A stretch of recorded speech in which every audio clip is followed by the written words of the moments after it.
Baik, muslimah itu cantik luar dan dalam, Masya Allah. Tadi sebetulnya yang dipaparkan oleh Bu Puji itu sudah mencakup semuanya ya.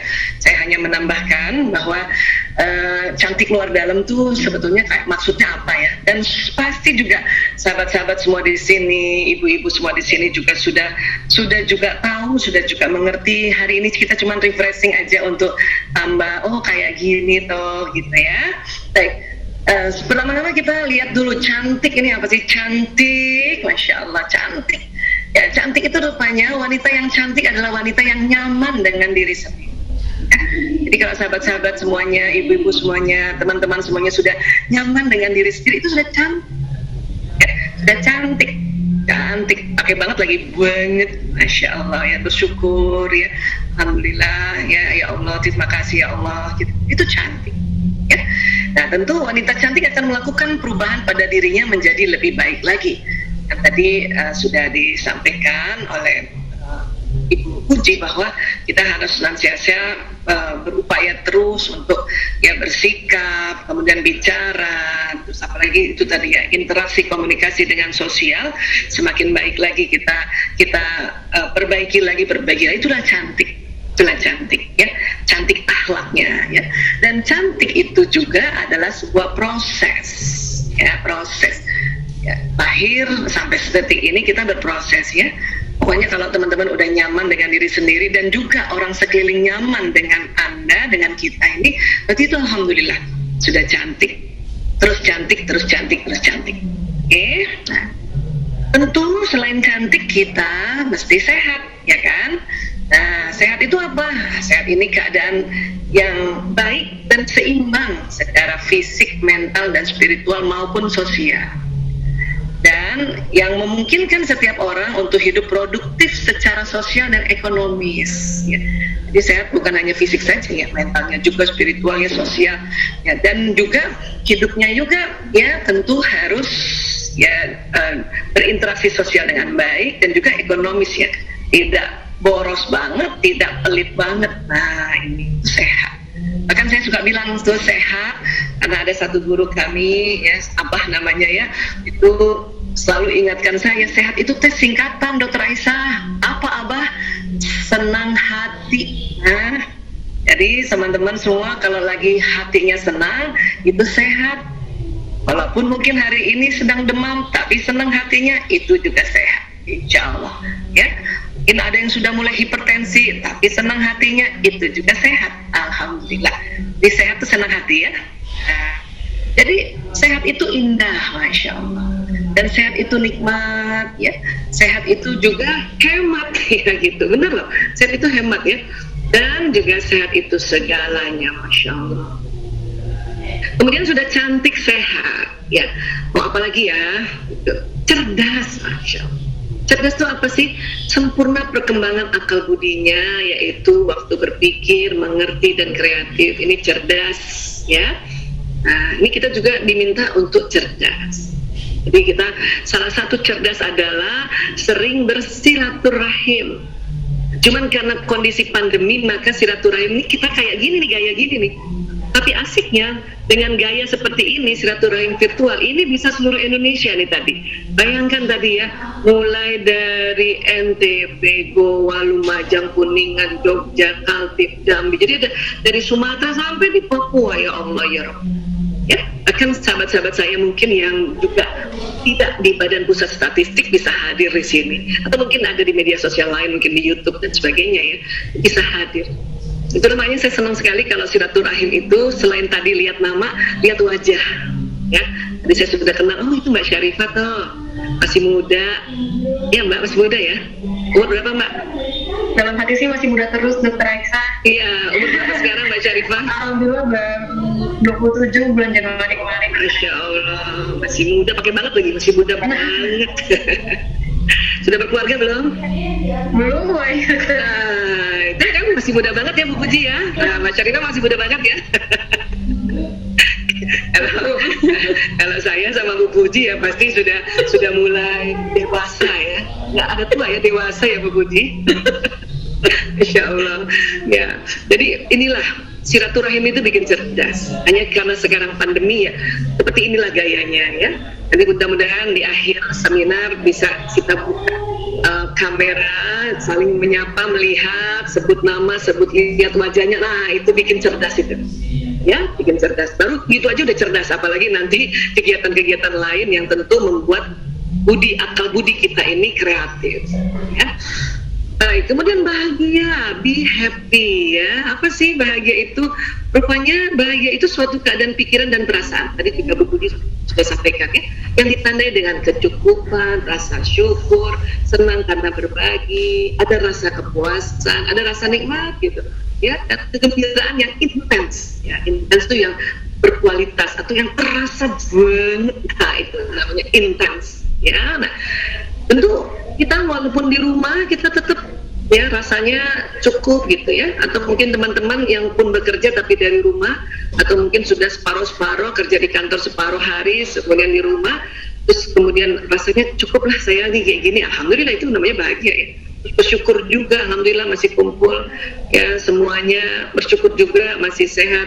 Tapi sakit pun juga bersyukur juga sakit, karena dalam pandangan Islam, ad-dinul Islam, sakit itu justru sedang mencuci atau sedang ya memperbaiki atau sedang ya itu tadi menambah keimanannya pada Allah. Makanya orang sakit itu seperti bermain-main di taman surga ya.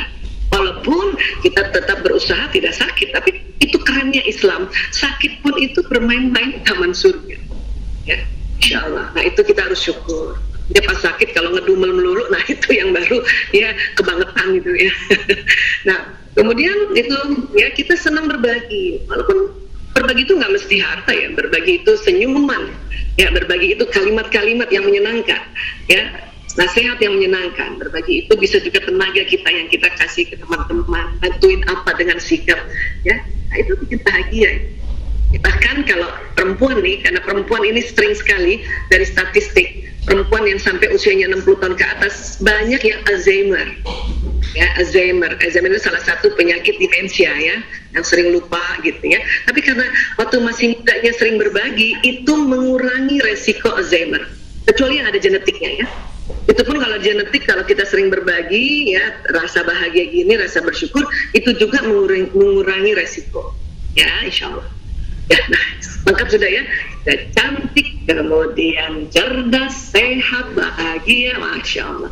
Dan ini semua anjuran dari ad-dinul Islam, anjuran Allah ya, yang dicontohkan oleh Rasulullah SAW ya. Nah, kemudian biasa nih ya, saya kalau presentasi atau seminar berbagi harus juga cerita tentang otak ya. Ada beberapa sahabat-sahabat saya ini, saya lihat ini ada Mbak Suci, ada teman-teman dari community itu udah sering banget lihat gambar ini. Tapi saya suka ulang-ulang. Kenapa? Supaya sadar bahwa kita punya otak ya. Jadi Allah menciptakan di dalam kepala kita ini ada otak besar, ini yang besar, ada otak kecil, ini yang kecil, kemudian terbagi dua, belahan kanan dan belahan kiri. Yang saya suka sosialisasi sekarang itu bahwa di dalam otak kita ini otak besar dan otak kecil, itu ya Allah, banyak program-program yang Allah ciptakan, yang Allah desain, banyak fitur-fitur, kalimatnya fitur aja deh biar sama kayak gadget gitu ya. Ini kalau kita punya gadget terbagus sekarang ini, teman-teman, fiturnya kan banyak. Itu masih kurang dibanding fiturnya otak kita. Cuman kadang kita nggak pernah belajar, ya, terpaku oleh gadget yang kayaknya fiturnya keren banget nih. Ya, gadget gue bisa kayak gini-gini, tapi otak jauh lebih banyak fiturnya, Masya Allah. Cuman sering juga nggak dipakai karena nggak tahu, ya. Otak kalau lihat dari atas ini terbelah dua ya, nanti ada ini belahan kanan, ini bagian depan di sini ya, kemudian ini belahan kiri. Bu Isa kenapa sih ngomong otak, kan kita lagi ngomong cantik, nah, kan judulnya cantik luar dalam. Kalau cantik luar tadi sudah dipaparkan oleh Mbak Aisyah juga namanya dari Wardah kan? Iya, cantik secara sikap sosial tadi Ibu Puji sudah paparkan. Sekarang saya dari dalamnya nih, ya dari dalamnya gimana nih ya? Kalau dari dalam berarti harus ngomong dari pusat koordinasinya yaitu otak, ya. Nah, yang saya mau cerita saat ini kesempatan yang berbahagia dan saya juga sering banget sharing tentang ini, bahwa di dalam otak manusia tuh ada otak emosi, ini ada emosi, namanya limbic system. Semua manusia ada.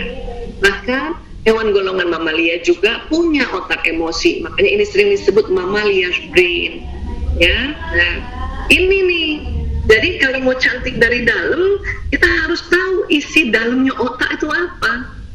Ternyata otak emosi yang sebesar ini, oh Allah, ya. Nah, emosi ini, ya, itu ciptaan dari Allah agar kita hidupnya dinamis. Kita kalau nggak punya otak emosi, nggak enak hidup, rata, datar, nggak enak banget. Ya. Nah, sekarang karena kita mau mempercantik dari dalam, maka dari dalam otak dulu mulainya. Yang mana sih? Oh, itu ada otak emosi. Ya, apa kerjanya? Nah, itulah kita perlu belajar agar kita tahu. Yang sudah tahu pun diulang-ulang supaya paham. Sudah paham juga diulang-ulang supaya sadar. Nah, itu. Kalau kita punya otak-otak emosi yang perlu dikendalikan. Kalau istilah sekarang kerennya di manage, ya. Nah, jadi ini otak emosi ini, inilah inti dari otak. Bahkan ilmu otak mengatakan, ilmuwan otak mengatakan, otak emosi inilah, ya, intinya, magnetnya dari otak manusia. Nah, ini juga yang nanti mempercantik kita kalau emosi kita lebih seringnya berada di emosi positif. Ya, bisa kalau kita belajar ilmu, belajar tentang bagaimana caranya, misalnya saya di kedokteran ya, sebagai dokter harus ngapain kalau ada orang sakit gini, itu ilmunya di mana itu masuknya Bu Aisyah? Di depan sini namanya prefrontal cortex. Ya, nah dari mana masuknya? Dari mata, dari telinga, dari ucapan, dari gerakan, dari penghidupan. Masuk ke sini, tapi nggak loncat ke sini, dia lewat sini. Ya, nah. Tapi orang juga udah banyak ilmunya. Kadang kalau lagi emosinya negatif, nggak inget tuh ilmu. Kenapa begitu Bu Aisyah? Karena kalau kita sedang emosinya negatif, ini otak mamalia tegang. Makanya ilmu yang ada di sini sebanyak apapun terblokir sementara. Sementara ya. Kalau yang nggak banyak ilmunya itu lebih parah. Ya, bukan lagi terblokir sementara, nggak ada isinya. Ya, makanya perlu kita belajar, makanya perlu kita datangi tempat-tempat majelis ilmu kayak gini untuk kita pelan-pelan masukkan di sini. Wah, saya udah pernah lihat seminar ini, nggak apa-apa kita ulang. Supaya apa? Supaya terjadi pemahaman yang lebih dalam lagi. Baik. Jadi di dalam otak emosi itu banyak jenis emosi. Kalau dipetakan, ini namanya dipetakan. Ini bentuknya kayak tangga loh. Makin ke atas makin bagus, makin ke bawah makin turun, makin buruk. Ya, kok bisa kayak tangga Bu Aisyah? Karena menurut Profesor David Hawkins, setiap jenis emosi itu, jadi otak emosi kalau diukur itu ada frekuensinya. Ya, nih yang rendah nih apati itu 50 Hz, dia di bawahnya sedih. Apati apa Bu Aisyah? Apati itu merasa nggak berguna. Kenapa merasa nggak berguna? Karena sedihnya kelamaan. Kenapa sedih kelamaan? Karena takutnya kelamaan. Nah, itu tadi kaitannya. Ya, dan bahaya kalau merasa nggak berguna. Saya mah cuma gini doang. Saya mah nggak cantik kayak kamu. Saya mah nggak beruntung kayak kamu. Saya mah nulis itu nanti apati. Dan kalau terus-terusan berlama-lama di apati, ya bahayanya apa? Masuk depresi. Akhirnya benar-benar udah nggak cinta sama diri sendiri, dipukulinlah diri sendiri, kepalanya dijeduk-jeduk di tembok, ada benda tajam di kotak, ya tangannya disilet-silet. Itu karena sudah tidak sayang sama diri sendiri, kan itu sudah ada suicide, ide mencelakakan diri, itu namanya depresi. Dan kalau depresi harus dibantu orang lain atau dibantu oleh tenaga profesional, yaitu dokter kesehatan jiwa, ya. Untuk itulah makanya supaya cantik dalamnya, kita perlu menjaga agar emosi kita kalau sedang turun, ya cepat-cepat naik ke atas. Walaupun kita nggak bisa di atas terus-terusan 24 jam kali 7 hari kali 30 hari dalam sebulan, atau 31 atau Februari kadang 28, 29 ya. Nah, dikalikan 12 bulan nggak terus-terusan di sini. Karena ini memang ciptaan Allah, kecuali depresi bukan Allah desain. Ini sini. Sampai apati pun masih ada programnya di otak kita. Ya. Jadi kalau kita turun suatu ketika marah, suatu ketika mau buru-buru, nah ini last nih buru-buru, satu ketika takut khawatir, satu ketika sedih, itu lazim, fitrah namanya, ya. Tapi yang diminta tidak berlama-lama di sini, cepat-cepat move on, naik ke atas. Kenapa? Karena di atas inilah energinya positif. Karena frekuensinya tinggi, ini bisa menularkan ke orang sekitarnya. Karena masa kita nggak ketemu, teman kerja nggak ketemu, keluarga nggak ketemu, sahabat-sahabat nggak ketemu, sampai terasa kok, terasa banget sampai, ya, sampai tadi saja saya dengar Bu Puji menjelaskan, sampai banget Bu Puji, ya, harapan Bu Puji, semangatnya Bu Puji untuk ya memberitahu pada kita kayak gini loh kalau kita berinteraksi, insya Allah. Ya. Dan kemudian apa keuntungannya kalau kita sering ada di ranah ini, kita mengerjakan sesuatunya tuh ikhlas. Kan asik ya kalau mengerjakan sesuatu ikhlas ya. Iya. Wah, ikhlas itu kayaknya gampang diucapkan, susah dilakukan. Nah, itulah makanya kita belajar supaya kita secara sistematis tahu yang namanya melakukan sesuatu, mengerjakan sesuatu, aktivitas sesuatu di dalam zona ikhlas, harus tahu bahwa ini kerjanya emosi. Artinya gimana? Artinya kalau misalnya teman-teman yang saat ini ada di PPS kemudian bekerja dengan semangat, berarti saat itu kerjanya ikhlas. Emang Anda bisa pasti kesel lah. Nah, cuman kalau lagi kerja lagi kesel berarti turun ke sini, ke anger. Berarti di luar zona ikhlas. Saat itu berarti nggak ikhlas. Ya, seharian nggak ikhlas, bisa aja kalau seharian di sini nggak naik ke atas. Bisa nggak Bu Aisyah di awal-awalnya nggak ikhlas, setelahnya ikhlas? Bisa. Itulah makanya kita belajar bagaimana pada saat kita kesel, pada saat kita marah, pada saat kita mau buru-buru, pada saat kita takut, khawatir, atau pada saat kita sedih melakukan sesuatu, ya. Dan kita tahu itu adalah sebuah aktivitas yang membuat frekuensi makin turun. Dan itu bukan di luar zona ikhlas, maka kita cepat naik ke atas. Paling tidak mungkin kalau sedang bekerja ya, sekarang bekerja berapa jam ya Bu Puji? Ya, kalau kami di berapa Bu? 8 Bu, 8 jam ya? Tetap 8?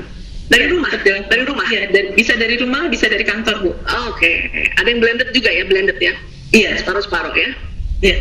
Kalau kami tenaga kesehatan, udah nggak boleh lagi 8 jam dulu nih, apalagi perawat itu harus 6 jam, karena bahaya ya di rumah sakit ya. Ya, nah, tentu misalnya nih, tadi Bu Puji sampaikan teman-teman di PPS kerjanya 8 jam ya. Bisa jadi di 1 jam pertama tuh karena mungkin nggak enak badan, atau mungkin yang sudah berkeluarga ya, mungkin sedang meninggalkan rumahnya karena padahal anaknya sakit, atau suaminya negur dan kesel. Mungkin 1 jam pertama dari 8 jam itu mengerjakan sesuatu di kondisi marah atau takut. Berarti ada 1 jam yang bekerja di luar zona ikhlas. Tapi ya lumayan 7 jam berikutnya courageous atau damai, atau mungkin habis dengarkan tausiah misalnya, atau dengarkan arahan dari pimpinan jadi pencerahan. Ini 7 jam berikutnya diikhlas. Cuman itu tadi kadang-kadang karena kita nggak tahu bahwa ini bisa diangkat, ini bisa move on, makanya kelamaan di sini. Lama-lama 8 jam kerjanya dalam kondisi anger, atau kondisi lust, atau kondisi fear. Nah makanya kerjanya nggak ikhlas itu. Bahayanya apa? Bahayanya bisa sakit, dan bisa capek, ya kan? Dan bisa sekelilingnya ngerasain bahwa itu nggak ikhlas kita. Kalau sakit sekarang ini macam-macam. Kalau sakit sekarang ini virus COVID ini unik ya. Kita udah ikhlas pun udah apa, tapi kalau misalnya ada yang terpapar dan dekat banget, ya, dan kemudian terjadi interaksi yang sangat dekat, ya itu bisa nular gitu. Walaupun sampai ada COVID di dalam tubuh, tapi karena kita juga semangat itu, ya paling tidak COVID-nya itu bisa cepat pergi kah, atau misalnya kita berada di kondisi yang stabil, makanya ada namanya OTG. Kecuali kalau ada komorbiditas lagi. Kalau memandang COVID ini luar biasa nih. Itulah makanya kita perlu sekali ya menjaga protokol kesehatan, menjaga kesehatan dan sebagainya. Dan sekarang kita menjaga emosi kita. Ya. Walaupun terlanjur sakit, ya sudah, gimana caranya waktu sakit pun tetap semangat. Keren ya, sakit tapi semangat gitu. Sakit ikhlas, Masya Allah. Ya. Jadi kalau ini level emosi dijadikan atau dimasukkan dalam konsep adilul Islam, itulah yang disebut nafsu lawamah. Ada 3 di bawah ini, mulai dari apatis, sedih, takut. Nafsu amarah mulai dari las, buru-buru, anger, marah, dan sombong, pride, ya. Ya, riya itu ada di sini ya, dan takabur ya, terus menyombong-nyombong itu ada di sini. Dan itu ada di otak kita loh. Ya, ada di otak kita. Makanya perlu dikendalikan. Ya. Dan satu lagi, tidak semua nafsu itu negatif, ada yang positif, yaitu mutmainnah. Paling tidak, kalaupun kita misalnya sedang ya sakit gitu, kita mencoba untuk naik ke level ke atas supaya sakitnya di nafsu mutmainnah. Kita nggak tahu sekarang umur. Ya. Kemudian pada saat sakit kemudian dijemput oleh malaikat maut, makanya diundangnya ya, wahai nafsu mutmainnah, ayo pulang yuk ke Allah. Ya Allah ya. Dan insya Allah kapanpun kita pergi meninggal, mudah-mudahan insya Allah ada sedang ada di mutmainnah. Yang bahaya kalau sedang ada di amarah, pas ajalnya ya nggak asik lagi kalau malaikat, hai nafsu amarah pulang yuk, nggak. Dan pasti nggak lembut ngomongnya, pasti keras sekali. Malaikat maut itu kalau menjemput orang yang sedang di amarah dan di lawamah, keras suaranya. Tapi kalau di mutmainnah lembut. Inilah pentingnya kita menjaga emosi ini. Inilah dari dalamnya itu, ya. Karena ini betul-betul otak bagian tengah lagi, bagian dalam. Ya. Apa keuntungan lain Bu Aisyah? Banyak sekali ya. Cuman hari ini mungkin kita hanya bahas keuntungan yang saat ini sedang kita butuhkan ya. Ya, selain sehat, itu tadi keikhlasan. Ya. Jadi ini nih, Profesor David Hawkins, MD, PhD, ya, seorang ilmuwan USA, dan beliau ini dokter psikiatri, dokter kesehatan jiwa. Apa dia bilang? Getaran magnet energi di bawah 200 Hz menyebabkan seseorang mudah terserang penyakit. Jika frekuensi energi seorang di atas 200 Hz, maka dia senantiasa sehat. Hanya begitu. 200 Hz itu di mana? Tadi courageous, semangat. Ya. Ini courageous. Ya. Tapi hati-hati, frekuensi kita juga kadang-kadang turun gara-gara apa? Kurang tidur, kurang makan, kurang minum, kurang gerak. Ya, apalagi sekarang kalau kita lockdown, paling sering itu kurang gerak. Tapi untungnya lagi ada ibadah khusus yang Allah perintahkan pada kita, yaitu sholat. Dan sholat itu penuh gerakan. Ya, tuh bersyukur banget, Masya Allah. Ya, cuma kadang-kadang perempuan ini kurang minum sama kurang tidur, Bu Puji. Betul ya? Betul ya? Benar, itu yang kadang-kadang merosot gitu. Kurang makan juga karena mau kurus.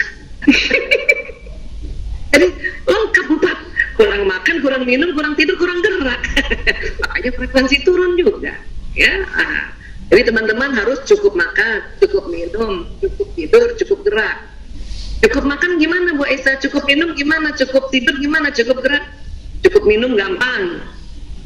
Berat badan dibagi 30. Ya. Misalnya saya 70 kilo dibagi 30, berarti saya minum minimal air putih atau air mineral lah istilahnya ya sekarang ya, 2 liter lebih minimal loh. Kalau habis kopi, habis ngeteh, harus diganti air putih lagi. Kalau habis minum teh, karena teh itu pekat, dia bukan pelarut ya, dia larutan, maka kalau habis minum 1 cangkir teh, apalagi yang nas gitu, panas lagi kental, itu harus diganti 1 cangkir air putih. Kopi gimana Bu Aisyah? Kopi lebih kental lagi, 1 cangkir kopi diganti 3 cangkir air putih. Makanya di kedai-kedai kopi internasional kita sebenarnya boleh minta air putih, asal jangan minta yang botol-botol yang air putih yang mahal itu ya. Air putih yang dari dia rebus kali boleh, gratis loh. Cuma kita jarang minta. Ya, itu cukup minum. Oke. Cukup makan bagaimana Bu Aisyah? Cukup makan paling enggak dalam sehari ada kandungan karbohidrat yang dimakan. Ya, nasi kah, ya kentang kah, ya ubi kah, singkong kah, cireng kah, ya papeda kah, itu karbohidrat. Harus. Karena nanti yang membuat energi itu karbohidrat. Kalau terlalu diet tanpa makan karbohidrat, hati-hati, frekuensi turun. Ya, cukup tidur gimana Bu Aisyah? Cukup tidur. Kalau saya tanya sama ibu-ibu, Bu, tidur yang cukup berapa jam? Semua serentak 8 jam. Iya betul 8 jam, tapi itu untuk lansia dan balita. Nah, ya. Kalau umur kita kayak gitu mah 8 jam kebanyakan aku. 5 jam udah cukup. Ada juga 4 jam cukup. Ada ya, karena udah kebiasaannya. Yang penting bangun subuh nggak sakit kepala, itu cukup. Ya, kita kadang tidur 10 jam 12 jam, bangun tidur sakit kepala, itu kelebihan tuh, kebablasan. Ada juga 8 jam karena nggak biasa 8 jam bangun tidur sakit kepala, terus nyesel lagi, aduh kenapa jangan 8 jam gua tidur. Tapi buat balita dan lansia itu butuh 8. Ya, jadi cukup makan, cukup minum, cukup tidur, dan cukup gerak. Ya. Oke, terus kata David Hawkins lagi, di dunia ini dia telah melihat orang yang mempunyai frekuensi positif 700 Hz sampai 1000 Hz, maka kekebalan tubuh dan vitalitasnya sangat tinggi. Oh, Masya Allah. Karena sekarang yang kita butuhkan ini, kekebalan tubuh tinggi dan vitalitas tinggi. Ya, kenapa? Karena itu tadi, ya vaksin, mau divaksin, tapi vaksin masih sedikit. 1 kali vaksin aja nggak bisa untuk 8 jenis virus lebih nih ya. Jadi COVID-19 atau SARS-2 ini itu strainnya udah lebih dari 8. Kalau vaksin itu baru untuk 1 strain. Kalau teman-teman yang sempat sakit dan kemudian sehat itu mungkin baru 1 jenis juga gitu. Makanya kalau nanti sudah habis sakit sehat, alhamdulillah tuh keuntungannya dia ada kekebalan. Tapi untuk jenis yang kena pada saat itu masih ada kurang lebih 7. Nah ini yang agak unik ini si virus COVID-19 ini. Makanya kita mencoba untuk menaikkan kekebalan tubuh. Walaupun misalnya pun sempat sakit, tapi gimana caranya nih? Pokoknya bikin sampai 700 sampai 1000. Yang mana sih Bu Aisyah 700 sampai 1000? Nah ini, enlightenment, pencerahan. Bisa kesini gimana Bu Aisyah? Oh banyak cara. Termasuk sholat ya, termasuk sholat yang tumaknina. Apalagi Bu Isa, baca Quran. Ini saya selalu paksa nih, atau saya ingatkan keras diri saya untuk baca Quran Aisyah. Minimal 1 ayat, kemudian baca artinya, kemudian kalau bisa kamu baca tafsirnya, atau kamu kajilah itu gitu. Ya, bilang sama diri saya. Ya. Kalau ada teman-teman sudah bisa 1 hari 1 juz, keren banget, Masya Allah. Lanjutkan kebiasaan itu. Wah, itu sih nggak sempat, cuma bisa sehari 1 halaman, 1 page. 1 page itu ain ketemu ain, itu 1 page ya. Kadang-kadang dalam ain di dalam page itu ada di ayat kedua dari halaman itu ya. Pokoknya ain ketemu ain. Itu udah keren banget. Apalagi pakai artinya. Wah, itu saya cuma one ayat, 1 hari 1 ayat, nggak apa-apa juga tuh. Walaupun 1 ayat diafal-afalin, diulang-ulang, jadi jangan banyak ayat juga kan diucapin. Masa sih Bu Aisyah baca Quran naik ke sini? Iya. Kenapa? Karena Rasulullah SAW dalam sebuah hadisnya mengatakan bahwa ya, huruf hijaiyah itu ada powernya. Setiap huruf itu ya ada powernya. Setiap huruf hijaiyah Quran itu apabila dibaca dia mempunyai ya kekuatan power 10 kebaikan, 10 kebajikan. Yang 10 kebajikan itu banyak lagi. Tolong orang, senyum kan? Ya enggak? Terus bantuin orang, sedekahin orang, kan gitu ya. Itu berempat nih, ya. Singkirkan tisu di jalan, bukan lagi paku ya, karena jarang paku, tisu yang banyak tuh. Singkirkan tisu di jalan, baru 5 kebajikan. Masih ada 5 lagi. Nah, 1 huruf di Quran, 10 kebajikan. Bahkan Rasulullah bersabda, alif lam itu bukan 1 huruf.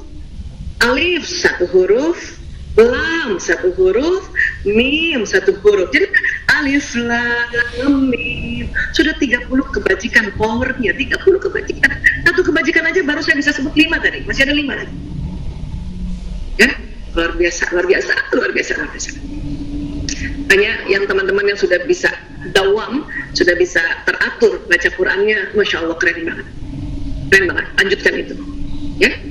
Nah, kalau orang-orang di luar sana yang bukan muslim gimana caranya Bu Aisyah? Ya tentu dia akan susah payah untuk naik sini lah. Ya, macam-macam, mungkin lari-lari kan, naik sepeda kan, misalnya gitu ya. Kemudian, pokoknya banyak itu pokoknya susah loh naik sini, jangan salah nih, susah naik sini. Tapi kita baca Quran bisa dengan gampang naik ke pencerahan. Insyaallah, luar biasa. Ya, terus kalau ngomong kayak gini, padahal saya udah sering banget ngomong kayak gini loh Bu Puji, tapi merinding banget. Ya Allah, ini Bu, begitu luar biasanya kita sudah diajarkan oleh Islam ini, ya Allah. Kita aja yang suka nggak ngerjain, makanya rugi. Ya, nah, oke.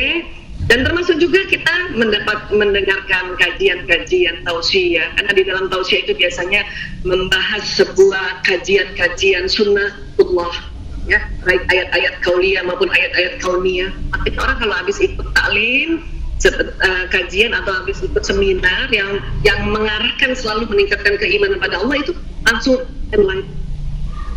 Oh gitu. Ya.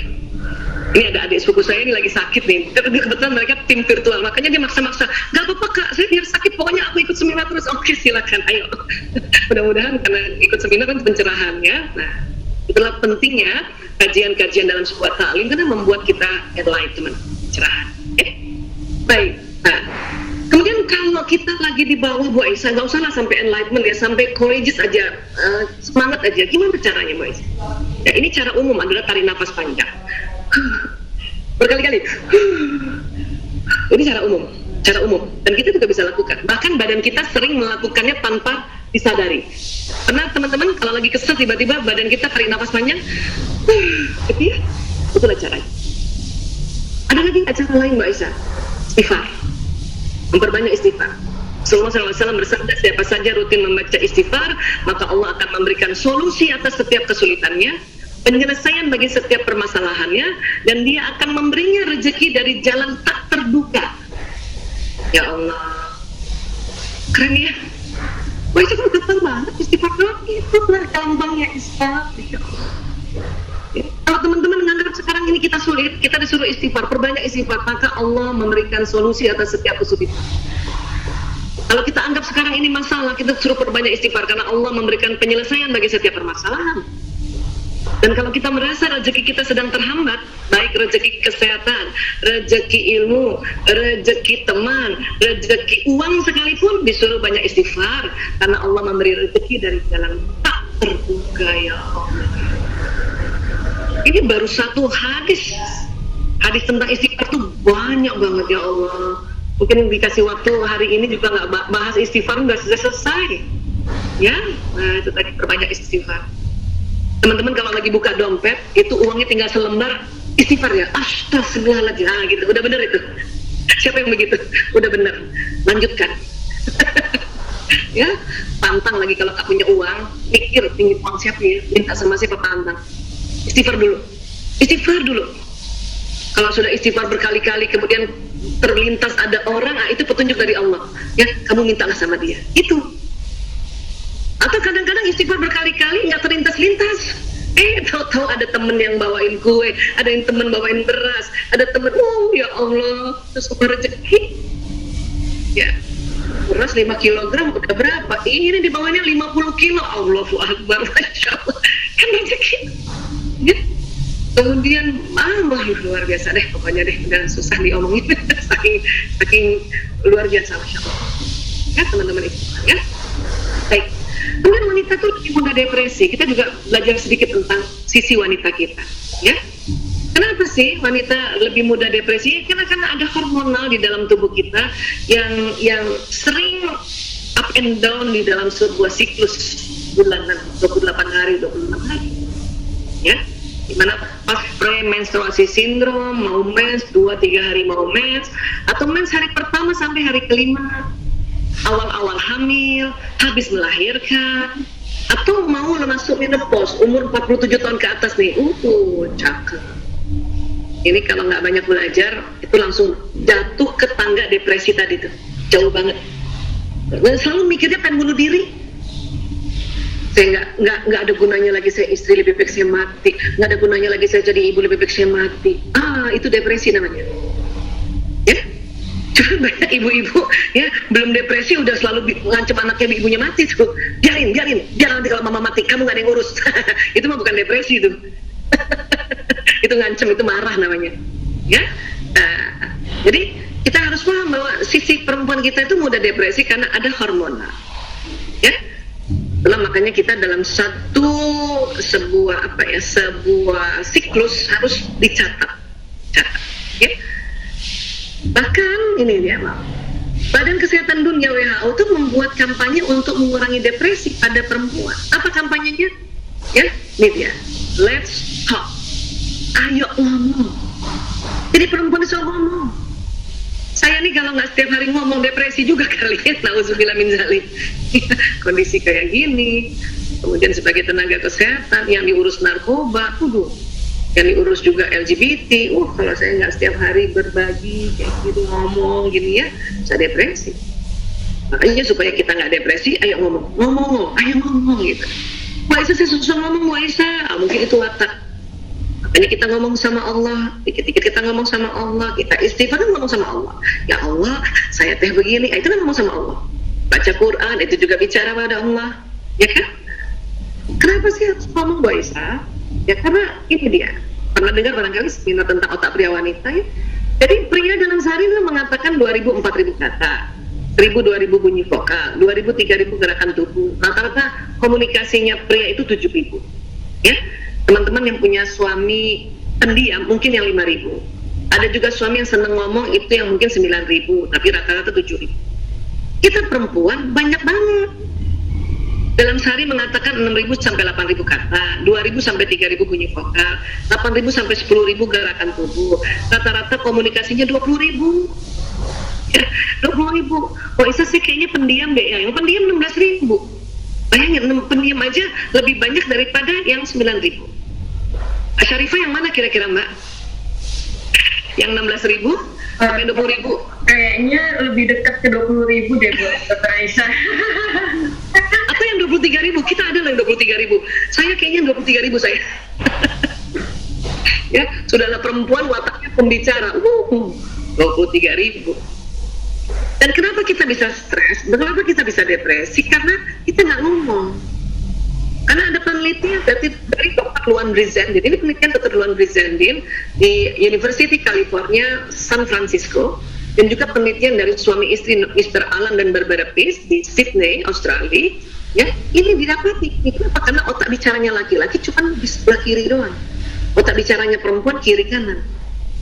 Ya, bahkan ada riset mengatakan begini, ya, wanita bila dalam sehari komunikasi kurang dari 16.000, maka tidur malamnya tidak nyenyak. Gitu Bu Puji, makanya kita harus ngomong. Ya, makanya kampanyenya WHO, let's talk, ayo ngomong. Mbak Isa gimana sekarang ngomong, ketemu teman aja susah. Nah, untung ada gadget juga kan, kita chatting kan lumayan tuh kan, ngomong juga. Karena 16.000 kan termasuk dari ya gerakan tubuh. Ya, atau ya bebenah kan di rumah. Dan sekarang alhamdulillah karena anak-anak juga sekarang belajarnya di rumah, Bunda 16.000 katanya itu sudahlah mengerjakan pekerjaan rutin di rumah, ya, bantuin anak belajar, ngaji juga, wah, disalurkan. Makanya kalau ada ibu-ibu masih stres, ya dampingin anak belajar, makanya saya bilang Bu, coba deh, ayo ini yuk kita tahu ya bahwa perempuan itu minimal 16.000 harus keluar ya Bu, supaya nggak ngeluh-ngeluh. Wah Isa, ini gimana sekolah nggak buka-buka, jadi saya juga harus ngajarin anak di rumah. Bu, kalau sekolah dibuka bahaya. Ibu mending mana? Nemenin anak belajar atau nemenin anak sakit COVID? Nemenin anak belajar. Oke, nemenin anak belajar. Oke, dan sanggup insya Allah. Bahkan ya anaknya sebanyak apapun sekarang, misalnya katakanlah saya 5 ya, untuk anak saya udah gede-gede ya, 5 ya, itu masih lebih juga 16.000 katanya.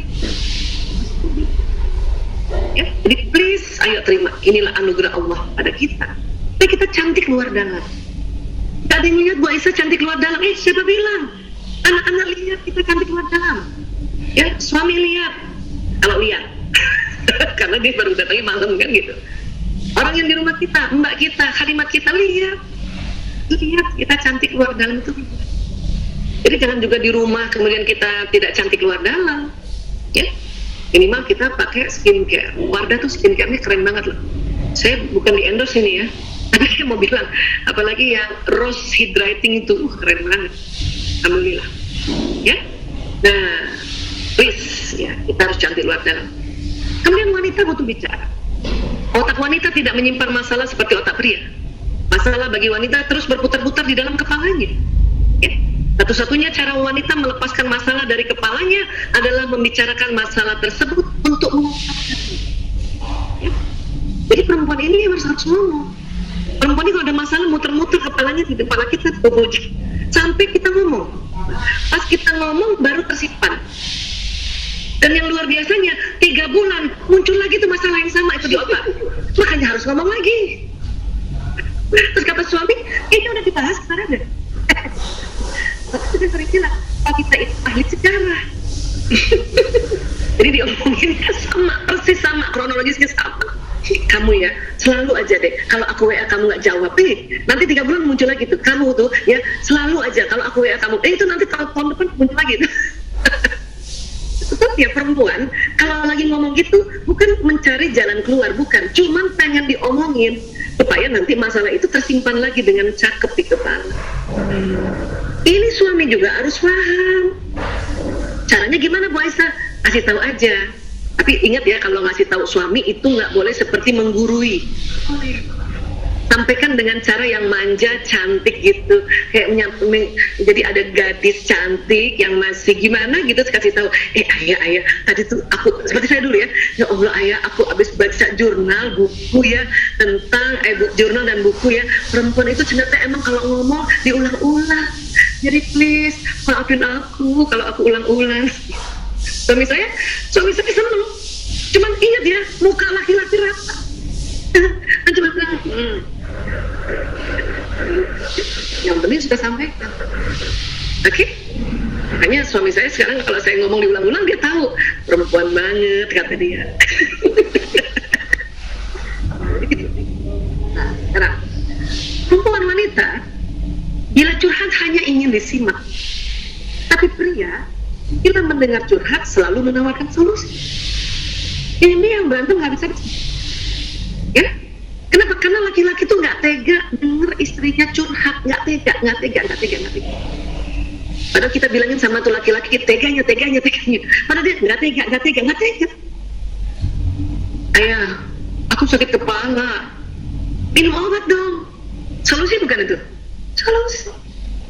Tapi ibu-ibu kalau curhat sakit kepala sama suami, itu sebelumnya udah minum obat. Makanya waktu suaminya bilang, minum obat dong, ngambek kita. Obat apaan lagi, semua obat udah aku minum. Gitu. Jadi maunya apa perempuan? Cuma ingin disimak. Pengen dengar kalimat dari suaminya itu, kasihannya kamu capek. Pengen gitu doang. Makanya sampaikan pada suami. Ayah, aku cuma curhat doang ya, dengerin aja ya. Suami saya juga udah pinter tuh. Kalau saya curhat dia suka tanya, kamu mau pakai solusi apa enggak? Kayak nanya mau pakai bawang goreng apa enggak gitu. Supaya nggak debat kusir. Atau kalau kita curhat dan ingin ada solusi, kita aja ngomong, ayah, menurut ayah pandangan ayah gimana nih solusinya? Gitu biar laki-laki tahu, oh dia butuh. Kalau enggak, laki-laki suka capek. Karena dia sangat kasihan sama istrinya, pengen banget ngasih solusi. Tapi pas dia ngasih solusi, kita tambah. Ini berantemnya hanya gara-gara gini. Ya? Jadi stop untuk bertengkar yang gara-gara kayak gini. Buang energi. Ya? Kemudian apa lagi? Ini otak dibelah. Ada namanya organ ini di sini namanya corpus callosum. Ini yang menghubungkan otak kiri kanan. Perempuan lebih tebal. Ya, ini corpus callosum kayak gini 3 dimensinya ya kira-kira. Nah, gitu. Perempuan lebih tebal 30%. Sehingga otak kiri kanannya perempuan itu lebih banyak tersambungnya dibanding laki-laki. Ini corpus callosum. Laki-laki ada, perempuan ada, cuman perempuan lebih tebal. Ya. Jadi ini menurut Dr. Roger Brolowski nih, ya, lebih tebal. Nah, karena lebih tebal corpus callosum, maka perempuan atau wanita mampu mengerjakan berbagai pekerjaan yang tidak saling berhubungan dalam satu waktu. Keren kan? Bayangin udah 20.000 kata, kerja tangannya bisa begini. Apa nggak keren itu? Apa nggak syukur kita jadi perempuan? Ibu-ibu kerja dari rumah sambil gendong anak, sambil juga boleh juga sambil setrika kan enaknya sekarang ini, ya kerja online itu enak. Cuma kalau kita nggak tahu, kita marah melulu. Apa-apa aku lagi. Nah itu nggak cantik. Gitu, ngomong gitu aja nggak cantik. Gara-gara kita pakai lipstick tebal, tapi ngomong-ngomong gitu, bunda lagi, ayah gimana? Biar kata lipstick setebal apa, jelek kita begitu. Makanya kita perlu tahu, oh ya Allah, ini kita rupanya, Masya Allah. Ya, nah tuh kan, kita kerja juga masih juga yang punya anak kecil ya. Saya aja anaknya udah gede-gede kerja aja masih dikit-dikit anak saya datang minta dipijetin, ya udah pijetin sambil lihat ke depan, tangan udah kiri, atau dari jauh dia kasih kode, ibu aku mau makan, saya juga cuma kasih kode tangan, itu bisa. Atau mungkin muka masih ke monitor, tangan udah ngasih HP, ini pesen aja GoFood, nah ya, itu perempuan banget, dan itu cantik. Tambah cantik kalau makin kita tahu dan sadar. Nah, jadi sekarang kan milenial ya. Nah kita diminta nih, wah nih sudah muslimah, milenial, coba deh pandai mengatur waktu dan mengatur aktivitas, kan gampang. Urus aja di mana atau bilang sama anak-anak besok ibu ini. Oke bu. Besok lagi pas malamnya besok ibu ini. Oke bu, kan gitu. Enak. Bahkan anak kecil pun sudah mulai tahu, mulai kita ajarkan membuat ya susunan aktivitas, pasang di mana yang tempat dia bisa lihat di depan kulkas kek. Jadi mulai belajar anak-anak, oh bunda sedang working from home dari jam segini sampai jam segini. Itu bisa anak-anak ya. Dan kadang-kadang kita belum apa-apa udah ngeluh, aduh susah, nah maka susah betulan nanti ya. Tadi Bu Puji sudah sampaikan, apa yang kita ucapkan, apa yang kita pikirkan, rasakan tuh terjadi tuh, bener ya. Nah coba ya, keren kan, orang-orang di luar negeri itu udah sadar karena mereka duluan meneliti ini. Harusnya kita tambah sadar juga ya. Mereka dengan senang hati sambil jagain anaknya, nyusuin sambil kerja, nggak usah lagi ngeluh. Supaya apa, anak-anak walaupun masih kecil kayak gini, apa yang diucapkan, apa yang dirasa sama ibunya itu terekam ya, sehingga proses pada saat perekaman otak anak-anak ini di 5 tahun pertama ini akan berbekas ya. Masih kecil gini aja dia sudah menilai ibunya cantik luar dalam, apa nggak itu ya. Banyak ibu itu merasa dia kan mengerti si anak justru itu otaknya lagi fresh-freshnya, kita kasih bentakan, kita kasih hempasan tangan, kita kasih hardikan, itu dia cuma nggak bisa ngomong aja, tapi otak udah merekam ya, otak sudah merekam. Makanya hati-hati pada saat kita mulai berfungsi sebagai ibu ya, ini kita harus mulai hati-hati bicara, hati-hati mengeluarkan vibrasi. Buat teman-teman yang belum menikah seperti Mbak Syarifah, alhamdulillah Mbak, belum menikah sudah ada sedikit pembelajaran, mantep tuh Mbak.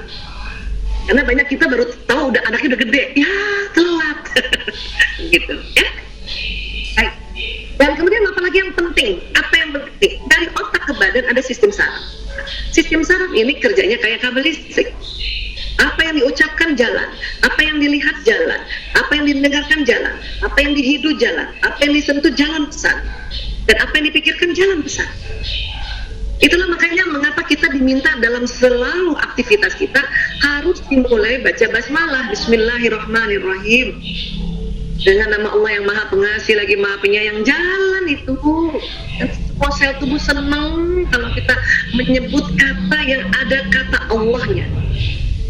Bismillahirrahmanirrahim, dengan nama Allah. Itu sudah ada kata Allah, ada Ar-Rahman, ada Ar-Rahim, Maha Pengasih lagi. Bahagia banget ya, bahagia banget. Dan untuk cantik luar dalam kan kita diajarkan ya, yang biasanya kalau di TK berkaitan dengan istilah doa bercermin ya, sebenarnya bukan hanya doa bercermin saja, kita harus sebut-sebut ya. Allahumma kama hasan tahaki hasin huluki, ya Allah sebagaimana engkau bercantik, engkau berbagus ya fisikku, penampilanku, maka perbaguslah akhlakku. Udah diajarin ya, Allahumma kama hasan tahaki hasin. Mbak Isa, saya kalau bercermin aja, udah syukur Bu. Mbak Isa, saya bercermin di kamar, cermin di kantor, atau lewat ada cermin spion juga ngomong gitu, keren banget. Kenapa? Karena ucapan doa ini apa yang terjadi? Pesan itu jalan di badan, pesan itu jalan di ya sel-sel wajah. Ditambah lagi karena kita berdoa seperti itu, ya, kemudian Allah kasih petunjuk untuk menjaga kulit, menjaga penampilan diri. begitu banyak ya tawaran-tawaran skincare, tapi kita cari yang barokah. Ini sekali lagi saya nggak endorse Wardah ya, cuman saya mau bilang bahwa alhamdulillah ada pilihan produk yang bisa untuk kita jaga diri kita, jaga kulit kita. Alhamdulillah. Makanya tolong Mbak Aisyah sampaikan salam pada teman-teman manajemen Wardah ya. Terima kasih perjuangannya membuat Wardah tuh keren banget. Masya Allah, Masya Allah. Ya. Jadi, mumpung sempat karena kemarin mau bilang memuji Wardah, sama siapa memuji Wardah ya? Mumpung ada wakilnya nih, saya puji aja, mudah-mudahan masih dengar ya.